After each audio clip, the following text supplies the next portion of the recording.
Hello good morning everyone, welcome to new exam study. दोस्तों आज है 3 अक्टूबर 2020 और 3 अक्टूबर 2020 से करंट अफेयर्स के जितने भी इम्पोर्टेंट क्वेश्चन बनेंगे वो हम इस वीडियो में डिस्कस करेंगे। तो दोस्तों वीडियो को लास्ट तक जरूर देखिए क्योंकि हम आपसे लास्ट में एक क्वेश्चन पूछेंगे, उसका आंसर आपको कमेंट बॉक्स में देना है।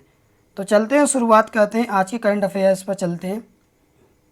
हाल ही में NCRB के क्राइम इन इंडिया रिपोर्ट के अनुसार किस राज्य ने दोनों श्रेणियों में सबसे अधिक अपराध की रिपोर्ट की?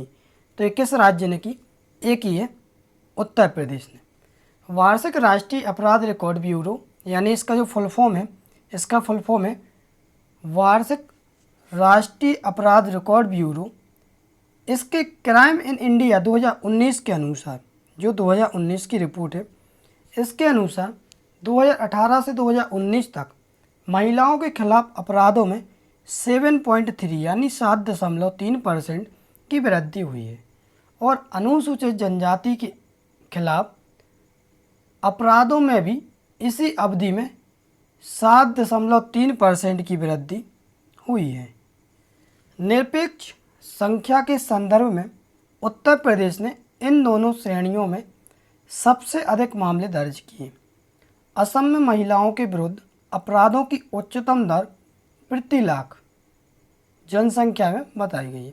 अब बात आती है उत्तर प्रदेश की, तो उत्तर प्रदेश की राजधानी है लखनऊ। यहाँ के मुख्यमंत्री हैं योगी आदित्यनाथ। यहाँ पर जो जिलों की संख्या है 75, लोकसभा सीटें 80, राज्यसभा सीटें हैं 31।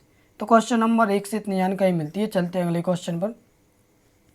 हाल ही में रोहतांग में विश्व की सबसे लंबी ऊंची सुरंग अटल सुरंग को राष्ट्र को कौन समर्पित करेगा? तो कौन करेगा? ये करेंगे नरेंद्र मोदी।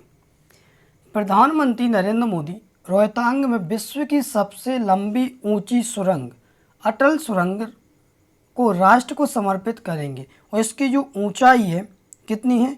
10,000 फीट, यानी इसको हम शॉर्ट में लिख रहे हैं 10 की में। तो 10,000 फीट की ऊंचाई पर इसे बनाया गया है और इसकी जो लंबाई है वो है 9.2 किलोमीटर, यानी कि 9200 मीटर। 1 किलोमीटर में कितने होते हैं? 1000 मीटर। ठीक है, तो ये 9200 किलोमीटर लंबी राजमार्ग सुरंग का निर्माण अनुमानित 3200 करोड़ रुपए की लागत से किया गया है। सुरंग लाहौल स्पीति के जनजातीय क्षेत्र के विकास के लिए फ़ायदेमंद साबित होगी। तो दोस्तों क्वेश्चन नंबर 2 से इतनी जानकारी मिलती है और हम आपको बता दें कि आज छोटा सा हमने टारगेट रखा है 100 लाइक का, जो आप लोगों के सपोर्ट से हो जाएगा। और ज़्यादा से ज़्यादा वीडियो को शेयर कीजिए, अपने फ्रेंडों को बताइए कि इनका भी करंट अफेयर्स एक बार पढ़ के देखें। अगर आपको अच्छा लगे तो दोबारा पढ़ना, वरना कोई बात नहीं। चलते हैं अगले क्वेश्चन पर। हाल ही में देवयानी उत्तम खोबरागड़े को किस देश के लिए अगले राजदूत के रूप में नियुक्त किया गया है? तो इन्हें जो किया गया है कहाँ? कंबोडिया। विदेश मंत्रालय ने कहा कि देवयानी उत्तम खोबरागड़े को कंबोडिया में भारत के अगले राजदूत के रूप में नियुक्त किया गया है। खोबरागड़े 1999 बैच, कब? 1999 बैच के भारतीय विदेश सेवा के अधिकारी हैं और वर्तमान में मंत्रालय में संयुक्त सचिव हैं। उम्मीद की जा रही है कि वे विदेश मंत्रालय के अनुसार शीघ्र ही कार्यभार ग्रहण करेंगे। अब बात आती है कंबोडिया की। तो कंबोडिया की जो राजधानी वो है नोम पेन और यहाँ की जो मुद्रा है वो है कंबोडियन रियल। चलते हैं अगले क्वेश्चन पर। हाल ही में हीरो मोटोकॉर्प के एक गैर कार्यकारी और स्वतंत्र निदेशक के रूप में किसे नियुक्त किया गया है? तो ये किसे किया गया है? एक किया गया है BS धनोआ। देश की सबसे बड़ी दोपहिया निर्माता हीरो मोटोकॉर्प ने एयर चीफ मार्शल, जो कि सेवानिवृत्त हो चुके हैं अब, VS धनोआ को तत्काल प्रभाव से कंपनी के बोर्ड गैर कार्यकारी और स्वतंत्र निदेशक के रूप में इन्हें नियुक्त किया है। धनोआ ने 1 जनवरी 2017 से 30 सितंबर 2019 तक, कब? लगातार लगभग 2 साल, 1 जनवरी 2017 से 30 सितंबर 2019 तक भारतीय वायुसेना के प्रमुख के रूप में कार्य किया। कंपनी ने संजय भान को ग्लोबल बिजनेस के रूप में प्रमुख के रूप में भी नियुक्त किया है। अब बात आती है वायुसेना की, तो वायुसेना में जो वर्तमान में चीफ मार्शल जो हैं वो कौन है? RKS भदौरिया। तो इनको याद रखना, RKS भदौरिया जी को भी। चलते हैं अगले क्वेश्चन पर। क्वेश्चन नंबर 4 से इतनी जानकारी मिलती है। चलते हैं अगले क्वेश्चन पर। हाल ही में किस राज्य के मुख्यमंत्री ने राज्य के खेल, युवा और सांस्कृतिक मामलों के विभाग की विभिन्न परियोजनाओं का शुभारंभ किया है? तो ये किस राज्य ने किया? ये किया है गुजरात ने। गुजरात के मुख्यमंत्री विजय रूपाणी ने गांधीनगर से एक वीडियो कॉन्फ्रेंस के माध्यम से राज्य के खेल, युवा और सांस्कृतिक मामलों के विभाग की विभिन्न परियोजना का शुभारंभ किया है। इन विकास कार्यों में एथलीटों के लिए रोजगार मार्गदर्शन केंद्र और 500 गांव, कितने? 500 गांवों में खेल मैदान विकसित करने की परियोजना है, जिसे बोलते हैं मोबाइल टू स्पोर्ट इनिशिएटिव शामिल है। अब बात आती है गुजरात की, तो गुजरात की राजधानी क्या है? गांधीनगर। गुजरात के जो मुख्यमंत्री हुए विजय रूपाणी। यहाँ पर जिलों की संख्या है 33, राज्यसभा सीटें हैं 11 और लोकसभा सीटें हैं 26। ठीक है, तो क्वेश्चन नंबर 5 से इतनी जानकारी मिलती है। चलते हैं अगले क्वेश्चन पर।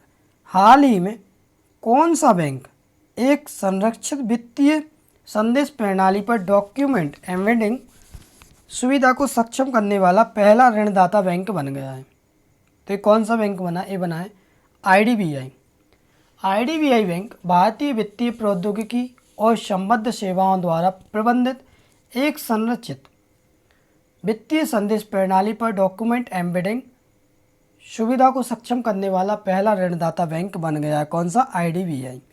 भारतीय वित्तीय प्रौद्योगिकी और संबद्ध सेवाएं RBI की पूर्ण स्वामित्व वाली सहायक कंपनी है। ऐसा वित्तीय लेन देन को आगे बढ़ाने और वित्तीय संचार को सुरक्षित करने के प्रयास के तहत किया गया है। अब बात आती है IDBI की, तो IDBI की जो मुख्यालय वो है मुंबई में। यहाँ के जो प्रमुख है वो है राकेश शर्मा। क्वेश्चन नंबर 6 से इतनी जानकारी मिलती है। चलते हैं अगले क्वेश्चन पर। हाल ही में राष्ट्र ने राष्ट्रपिता महात्मा गांधी को 2 अक्टूबर 2020 को उनकी कौन सी जयंती पर श्रद्धांजलि दी है? तो कौन सी जयंती पर दी? वो दी है 151वीं जयंती पर। राष्ट्र ने राष्ट्रपिता महात्मा गांधी को 2 अक्टूबर 2020 को उनकी 151वीं जयंती पर श्रद्धांजलि दी। महात्मा गांधी की जयंती को अंतर्राष्ट्रीय अहिंसा दिवस के रूप में भी मनाया जाता है। राष्ट्र ने पूर्व प्रधानमंत्री कौन? पूर्व जो PM है वो है लाल बहादुर शास्त्री जी, जिनकी कौन सी 116वीं जयंती पर भी श्रद्धांजलि दी। दोनों नेताओं ने असाधारण समर्पण के साथ देश की सेवा की थी। अब बात आती है क्वेश्चन नंबर 8 पर। चलते हैं। हाल ही में संयुक्त राष्ट्र द्वारा हर वर्ष किस दिन को अंतर्राष्ट्रीय अहिंसा दिवस के रूप में चिन्हित किया गया? तो किस दिन को किया गया? ये किया गया 2 अक्टूबर को। 2 अक्टूबर को अर्थात महात्मा गांधी की जयंती पर संयुक्त राष्ट्र द्वारा हर वर्ष अंतर्राष्ट्रीय अहिंसा दिवस के रूप में चिन्हित किया जाता है। महात्मा गांधी ने विश्व को अहिंसा का तत्व ज्ञान दिया। 15 जून 2007 को एक प्रस्ताव में संयुक्त राष्ट्र महासभा ने महात्मा गांधी की जयंती को अंतर्राष्ट्रीय अहिंसा दिवस के रूप में मनाया।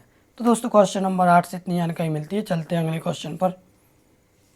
हाल ही में किसने वीडियो कॉन्फ्रेंसिंग के माध्यम से वैश्विक भारतीय विज्ञान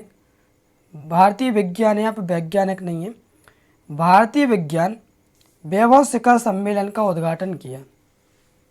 तो ये किसने किया? ये किया है नरेंद्र मोदी ने। प्रधानमंत्री नरेंद्र मोदी ने 2 अक्टूबर 2020 को वीडियो कॉन्फ्रेंसिंग के माध्यम से वैश्विक भारतीय विज्ञान वैभव शिखर सम्मेलन का उद्घाटन किया।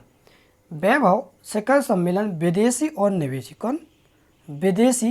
निवेशी भारतीय शोधकर्ताओं और शिक्षाविदों का एक वैश्विक आभासी शिखर सम्मेलन है। शिखर सम्मेलन का जो उद्देश्य है वो है विश्व भर के शैक्षणिक संस्थानों और R&D संगठनों में भारतीय मूल के दिग्गजों को एक मंच पर लाना है। तो दोस्तों क्वेश्चन नंबर 9 से इतनी जानकारी मिलती है। चलते हैं अगले क्वेश्चन पर। हाल ही में जनजातीय मामलों के मंत्री द्वारा लॉन्च किए गए भारत के सबसे बड़े हस्तकला और जैविक उत्पादों के बाजार का नाम क्या है? तो क्या है? इंडिया ई मार्केट प्लेस, यानी कि ट्राइब्स ई मार्केट प्लेस, या फिर ऐसा ही बोलते हैं ट्राइब्स इंडिया ई मार्केट प्लेस। तो इसका जो आंसर है वो है सी। जनजातीय मामलों के मंत्री कौन है अभी वर्तमान में? अर्जुन मुंडा ने 2 अक्टूबर 2020 को भारत के सबसे बड़े हस्तशिल्प और जैविक उत्पादों के बाजार ट्राइब्स इंडिया ई मार्केट प्लेस का शुभारंभ किया। इसमें देश भर के आदिवासी उद्यमों के उत्पादों और हस्तशिल्पों का प्रदर्शन किया जाएगा। उन्होंने कई अन्य पहलों को भी हरी झंडी दिखाई, जिसमें ट्राइब्स इंडिया के 123वें कौन से 123वें 123वें और ऋषिकेश और कोलकाता में 124वें, ऋषिकेश और कोलकाता में कितने 124वें आउटलेट का उद्घाटन शामिल है। तो दोस्तों क्वेश्चन नंबर 10 से इतनी जानकारी मिलती है। चलते हैं अगले क्वेश्चन पर। हाल ही में जल जीवन मिशन के तहत गांधी जयंती के अवसर पर कितने दिवसीय अभियान शुरू किया गया? तो कितने दिवसीय? ये किया गया 100। जल जीवन मिशन के तहत गांधी जयंती के अवसर पर 100 दिवसीय अभियान शुरू किया गया है। यह स्कूलों और आंगनबाड़ी केंद्रों में पाइप्ड पेयजल पूर्ति प्रदान करेगा। जल जीवन मिशन के कार्यान्वयन के लिए 29 सितंबर कब 29 सितंबर 2020 को मिशन के लोगों के अनावरण के लिए ग्राम पंचायतों और पानी समितियों के लिए मार्गदर्शिका जारी करते हुए प्रधानमंत्री नरेंद्र मोदी द्वारा इस अभियान की घोषणा की गई है। तो दोस्तों क्वेश्चन नंबर 11 से इतनी जानकारी मिलती है। चलते हैं अगले क्वेश्चन पर।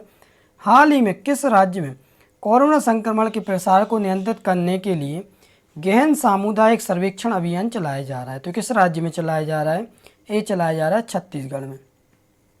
छत्तीसगढ़ में कोरोना संक्रमण के प्रसार को नियंत्रित करने के लिए 2 अक्टूबर 2020 से एक गहन सामुदायिक सर्वेक्षण अभियान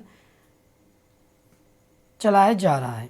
सर्वेक्षण 12 अक्टूबर 2020 को संपन्न होगा। कब होगा? 12 अक्टूबर 2020 को।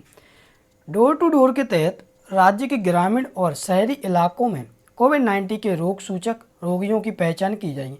इस संबंध में कलेक्टरों को विस्तृत दिशा निर्देश किए गए हैं। अब बात आती है छत्तीसगढ़ की। छत्तीसगढ़ का राजकीय पशु है जंगली पानी भैंस और यहाँ का राजकीय पक्षी है आम पहाड़ी मैना। तो दोस्तों क्वेश्चन नंबर 12 से इतनी जानकारी मिलती है। चलते हैं अगले क्वेश्चन पर। हाल ही में कौन सा राज्य कोरोना वायरस की स्क्रीनिंग के लिए 1 करोड़ से अधिक परीक्षण करने वाला देश का पहला राज्य बन गया है? तो ये कौन सा बन गया? ये बन गया उत्तर प्रदेश।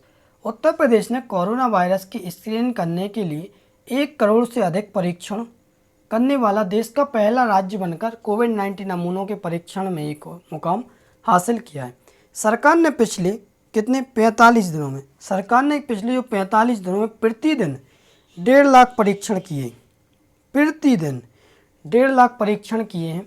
राज्य चिकित्सा विभाग द्वारा जारी आधिकारिक आंकड़ों के अनुसार 30 सितंबर 2020 तक राज्य में किए गए परीक्षणों की कुल संख्या 1,98,896 थी। अब बात आती है उत्तर प्रदेश की। उत्तर प्रदेश की राजधानी है लखनऊ। यहाँ के मुख्यमंत्री योगी आदित्यनाथ। जिलों की संख्या है 75, लोकसभा सीटें 80, राज्यसभा सीटें 31।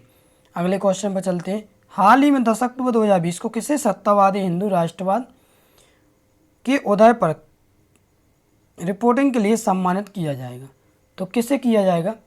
ये किया जाएगा राणा अय्यूब को। पुरस्कार विजेता खोजी पत्रकार राणा अय्यूब को 10 अक्टूबर 2020 को सत्तावादी हिंदू राष्ट्रवाद के उदय पर दृढ़ रिपोर्टिंग के लिए सम्मानित किया जाएगा। उन्हें एक यूएस आधारित गैर लाभकारी संस्था मुस्लिम पब्लिक अफेयर्स काउंसिलिंग द्वारा सम्मानित किया जाएगा, जो बहुलवाद को बढ़ावा देने के लिए कार्य करता है। फरवरी 2020 में फरवरी 2020 में उन्होंने पत्रकारिता के लिए 2020 मैकलिक पदक जीता। तो दोस्तों क्वेश्चन नंबर 14 से इतनी जानकारी मिलती है। चलते हैं अगले क्वेश्चन पर। हाल ही में किस बैंक ने चरणजीत सुरेंद्र सिंह अत्रा को मुख्य वित्तीय अधिकारी नियुक्त किया है? तो ये किस बैंक ने किया? ये किया है एसबीआई ने। एसबीआई ने हाल ही में लेटरल हायरिंग अभ्यास से चरणजीत सुरेंद्र सिंह अत्रा को अपने मुख्य वित्तीय अधिकारी के रूप में नियुक्त किया है। यह EY इंडिया में पूर्व भागीदार है। लैटरल हायरिंग किसी अन्य संगठन से विशेष भूमिका के लिए एक विशेषज्ञ की भर्ती प्रक्रिया है। SBI में deputy managing director Chalasani Venkat Nageswar के पहले CEO के रूप में अतिरिक्त भूमिका दी गई थी। तो दोस्तों ये रहा आज का करंट अफेयर्स। और अगर आपको करंट अफेयर्स अच्छा लगे तो वीडियो को लाइक और शेयर जरूर कीजिए और ज़्यादा से ज़्यादा शेयर कीजिए, क्योंकि अपने